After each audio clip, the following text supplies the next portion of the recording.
The light at the end of the tunnel is near. Graduation, it's right around the corner.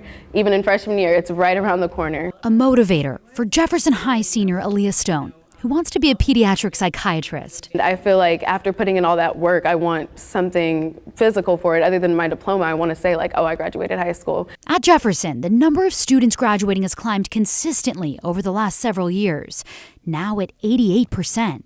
Historically underserved students, namely Black and Latino students, are graduating at higher rates.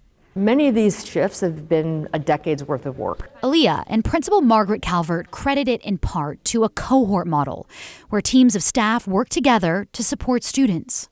I think it has a lot to do with the staff. I've noticed a lot of support. And then providing time for teachers to collaborate and really think about how they can meet the needs of the students who are in front of them, and that changes every year. And so that we need our staff to be reflective and adaptive. Portland Public Schools Superintendent Guadalupe Guerrero says other high schools in the district are following suit, focused on freshmen right now. It's thanks to money from Measure 98. This is part of our high school sort of strategic plan. Portland's graduation rates are slightly higher than the state's rate of 80%. What do you think it is that Portland Public Schools is doing that's working? Well, it's certainly being more attentive to our high school students, giving a special emphasis to making sure that every student that we're touching with, that we're in conversation with, that we're engaging them on not just that they're being supported during their high school years, but that they have a plan or a passion that they're discovering for themselves afterwards. But how does the state's largest district stack up against other Portland metro area districts?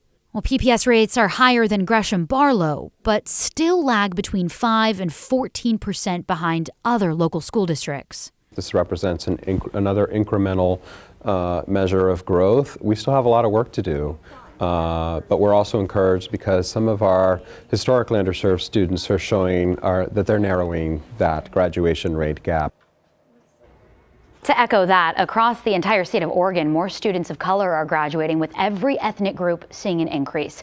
But how does the state of Oregon fare compared to other states with graduation rates? Well, we're still lower than the national average. The most recent data out there shows graduation rates in the U.S. hit 84.6% in 2017. But still, these numbers here show the state is inching closer toward its goal of 100% of students graduating by 2025.